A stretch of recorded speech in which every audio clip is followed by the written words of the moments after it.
Hello there, thank you for joining. You're watching Babylon Uncensored, and today I have a guest from the United States of America, Ambassador Tut Riek Jikany, and we are going to be discussing about the issue pertaining the international image of Southern Sudan, and of course, about the Vice President Benjamin Bol Mel, who is widely opposed by the Southern Sudanese, given if he become the President of South Sudan. Stay tuned. Ambassador Tut Jikany, thank you so much for joining us. And today's discussion, we will be discussing the issues that are pertaining the current image of the Southern Sudan and a widely opposed current Vice President Benjamin Bol Mel. And just to ask you about the general highlights, how do you see the current global image of Southern Sudan? Well, thank you, Balbur, and also your audience. You guys are doing a very good job, able to bring the awareness and certain issues happening in South Sudan and also the Horn of Africa. Yeah, Any country, the image is very important. true. Majority the meetings we go to around the world. The image of South Sudan is not like how it used to be when John Garang was the leader. John Garang was a very unique leader. He has his own vision, and was pretty much a very confrontational leader that sort of anywhere he goes, he sit on a table with any leaders around the world. His body language is very strong. He speaks elegant and all that. But now, under the leadership of Salva Kiir, you see the struggle that he goes through, physical appearance, struggling to read a script. And also, it's very embarrassing to see that.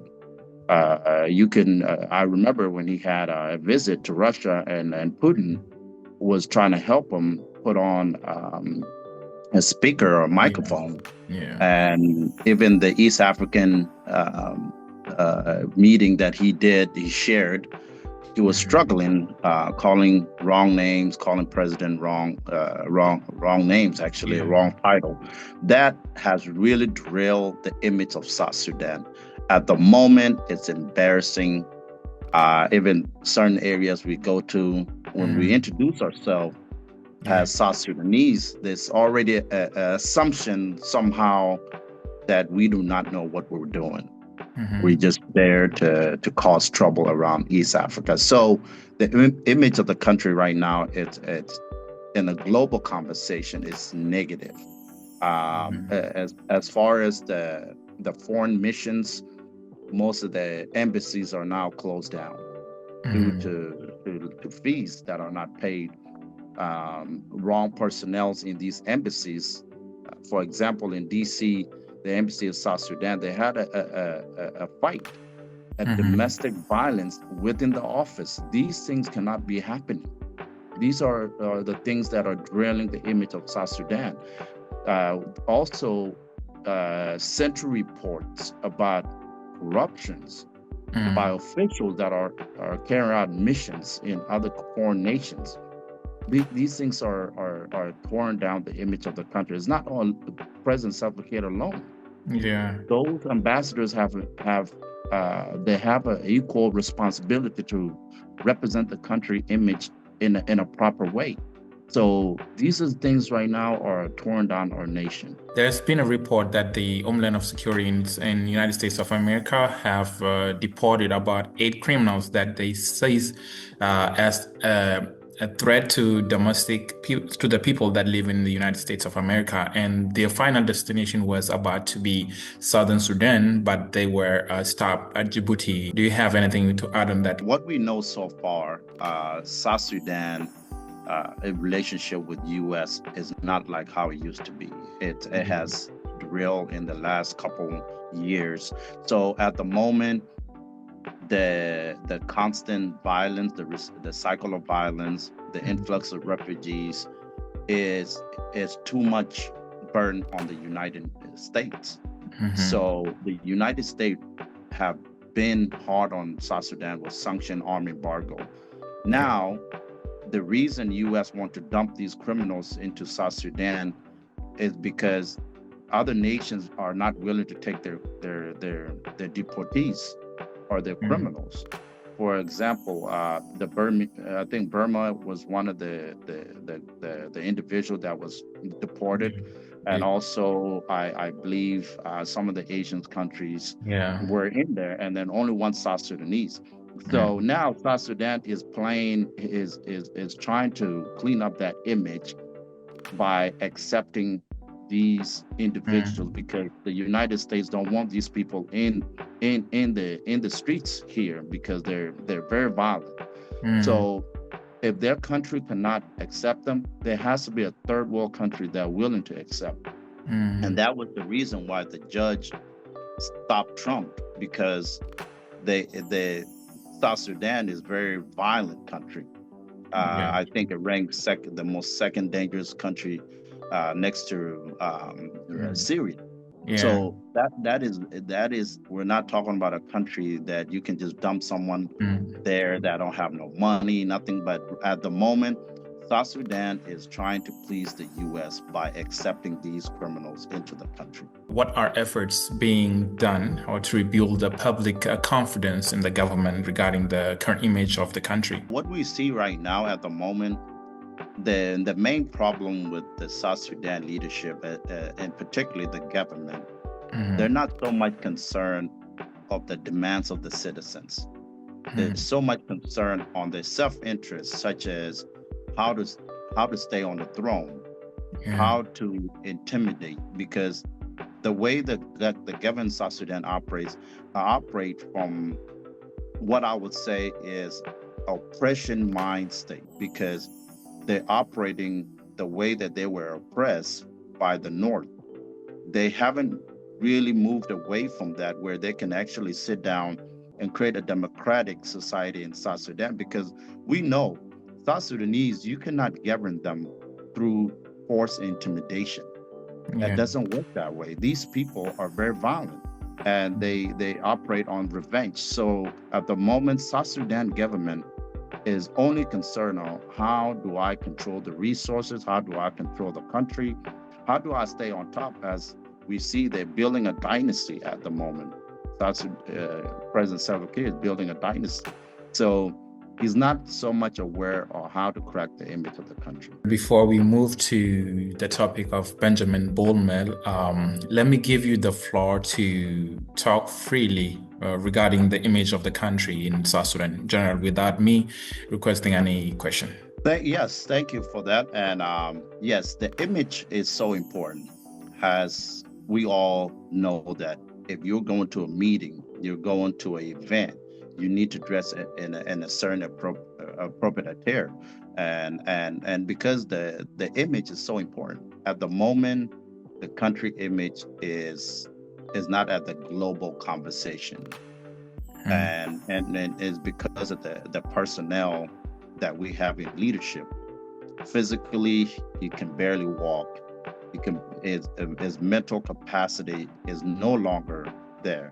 And don't get me wrong, President Salva Kiir fought in the liberation. We acknowledge that. We acknowledge the sacrifice, but he needs to let go of that because he can no longer keep up with the global conversation. Right now, there's a technological advancement that he has to be aware, and mentally he's not able to comprehend. And it's not only President Salva Kiir, along with his cabinet, anyone, because he's just recycling old colleagues of his, and also those that are coming up. They're still not prepared because a lot of nepotism. A lot of them got through where they got through because of nepotism, because of relative, an uncle that is a general. So they haven't been able to take the proper step to create an image for themselves, and also to have an individual vision to be able to contribute into South Sudan. Like, for example, Luolde is a good example. He's creating an image through sports. People now understand that South Sudan, have athletes that can compete with anyone in the world. That's what we need. We need someone well experienced have equipped himself with the knowledge that needed to create a better image for the country. So for the younger generation, in order for this country to move forward, we cannot rely on the liberation members. We cannot rely on the leaders to do it for us. We have to do it for ourselves. Just like what you're doing, you're a journalist. You're traveling around the world to create a better image for South Sudan, because journalist is one of the most dangerous job in the world. But you guys on in the front line to create a better image, to bring the right information, because there are a lot of misinformations out there. As we can see, those are also hurting the image of the country, because we do have to battle these things in order for us to create a better image for our country. All of us collectively have a responsibility. If you happen to be given a chance to be the Minister of Foreign Affairs of South Sudan, what would be your first step to build the image of the country? First thing is that we need to stabilize the country, because it doesn't matter if you are put in the front of the image as a foreign affair. You sit on the table with countries that are democratic, don't have these violence. Even the conversation you're going to have, you're going to be out of it, because your country is pretty much just violent, humanitarian crisis. So they're going to look at you as carrying a victimized narrative all the time. So for myself, if I was to be in that category, it would be better for me to sit down with the leaders. I cannot accept a job where you, the leader, do not want to correct the things, so that I can be a better ambassador to carry the message out there. So when I'm sitting at the table, I'm sitting there with confidence, knowing that we're talking about democratic components. We're talking about technological advancement. We're talking about investment. These things cannot be brought up as a foreign affair if your country is people are still sleeping on the street. You have all of these things, no first responders. If there's a fire in a city in South Sudan, there's no first responders. So there's certain things that we really need to build up in order for us to go back into the global conversation and sit with the rest of the world and be able to carry the conversation as needed. Thank you so much. And then let's move to the second phase of our discussion, which is about the Vice President Benjamin Bol Mel. What can you tell us about his background before we start discussing about his vice presidency? What we know is that for Bol Mel to be where he's at is through nepotism. Because what we know about him is that he had business, ABMC, which was mismanaged and embezzled a lot of the funds. But he got to where he got through his personal relationship with President Salva Kiir, being the husband of the daughter of Salva Kiir. So when we look at this, he did not have a personal journey to bring a positive contribution to the crisis we're happening right now. As I said earlier, Luolden is spending his own money to fund the country basketball team, or even the women basketball team. So he's someone that had already built a image for himself, and now he's well accepted. Although his father, he's one of the leaders that are bringing suffering to the South Sudan people. People are able to see that, okay, he's making a sacrifice out of his own pocket.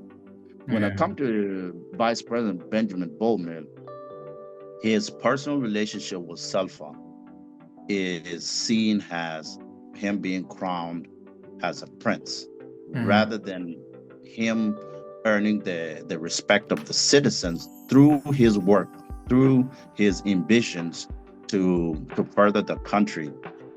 So what we know about him is that he managed ABMC, which he ended up being sanctioned for, and then his personal relationship with Salva is because of the daughter, Adut. What is the response of the government to such corruption against Bol Mel? Well, as we see, it's a constant recycle of corrupt officials. Yeah. If we go back to foreign affair, even the presidential unit, Mayika Yi was recycled many times, and he's been sanctioned. You look at Bol Mel, you look at the generals that are being recycled. Santino Dengwo, you have Jogriak, even as now governor of Upper Nile, James Kwangchor, he falls into that category. And you have Tabandang. You have all of these leaders that were sanctioned, and they are being recycled into very unique or very important positions.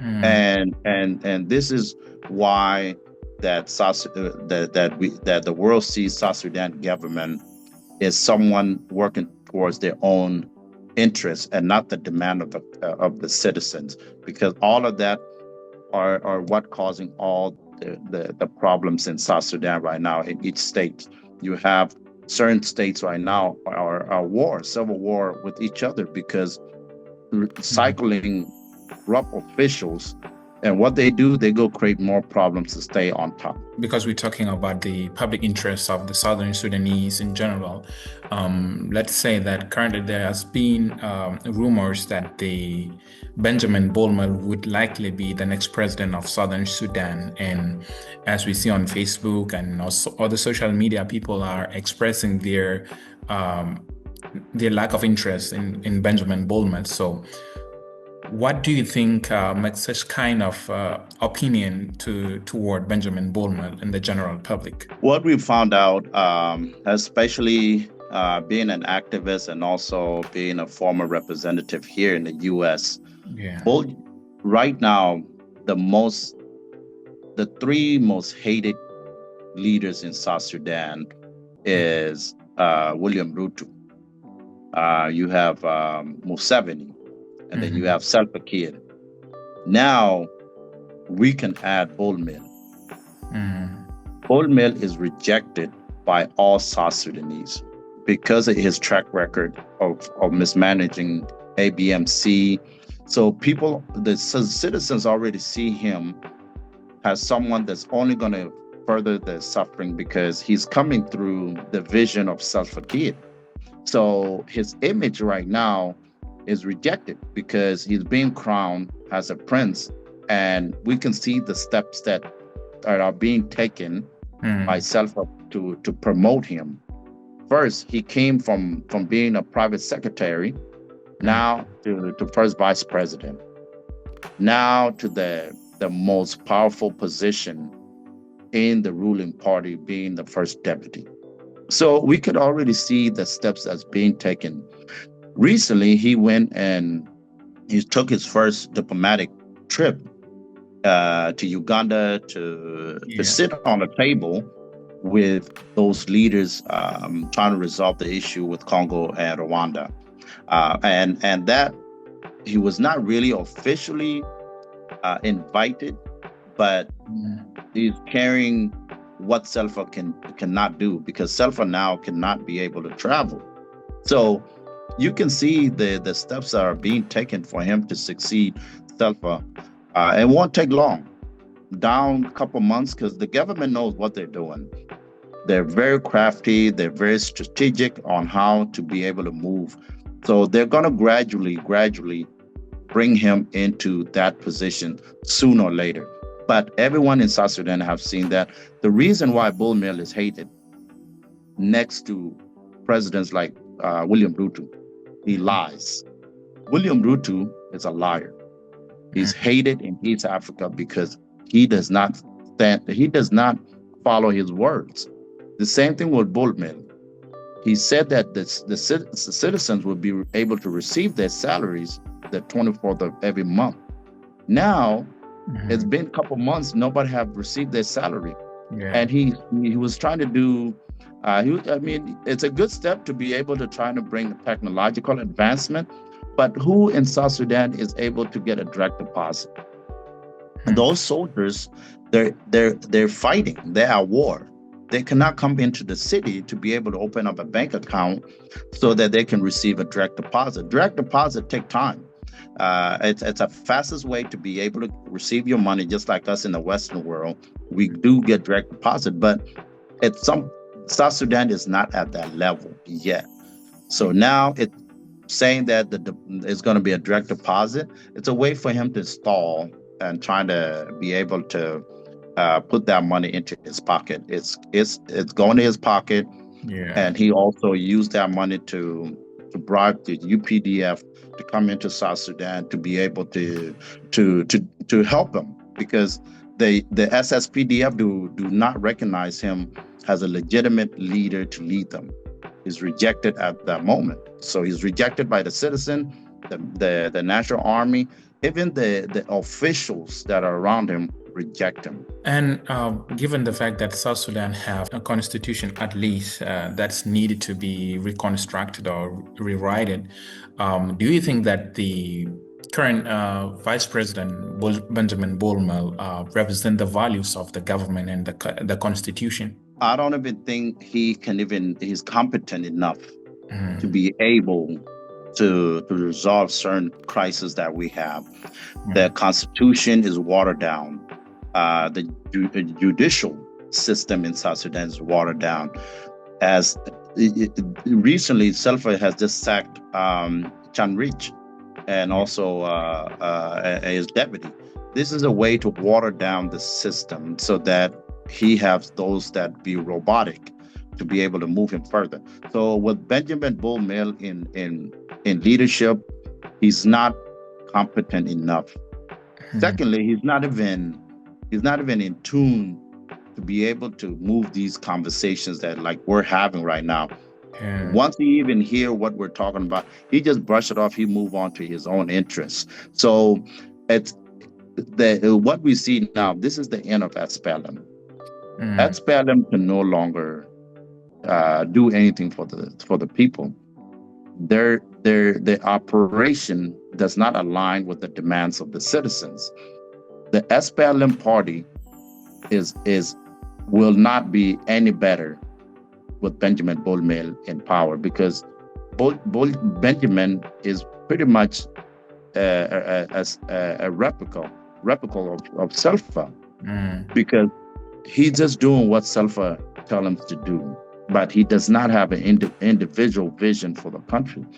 For example, if there was to be an election, that would be better, because now it would be someone coming from a different party, coming from a different walks in life, and it's not someone there to be able to be pleasing self-Akid, because when you're appointed, you're more loyal to the person that appoints you.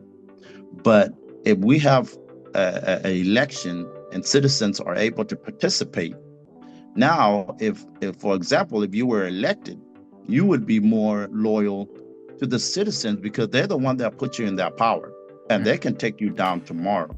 But with him, because he's protected by self-Akid, he's not going to move the country forward. It's pretty much a dead end at this moment. This country needs to be rescued, and it has to be someone outside the liberation leaders or liberators, outside of nepotism, outside of all of this, someone that has a different approach to the image of the country. And this is the only way. But at the moment, SPLM has had a dead end, and we're not going to go anywhere with Benjamin Bol Mel in power. As we know, that South Sudan currently seems like it's being ruled with the, what you call sharp sword or the golden sword. And the people have no saying into the government matters now, because the government do what it pleases.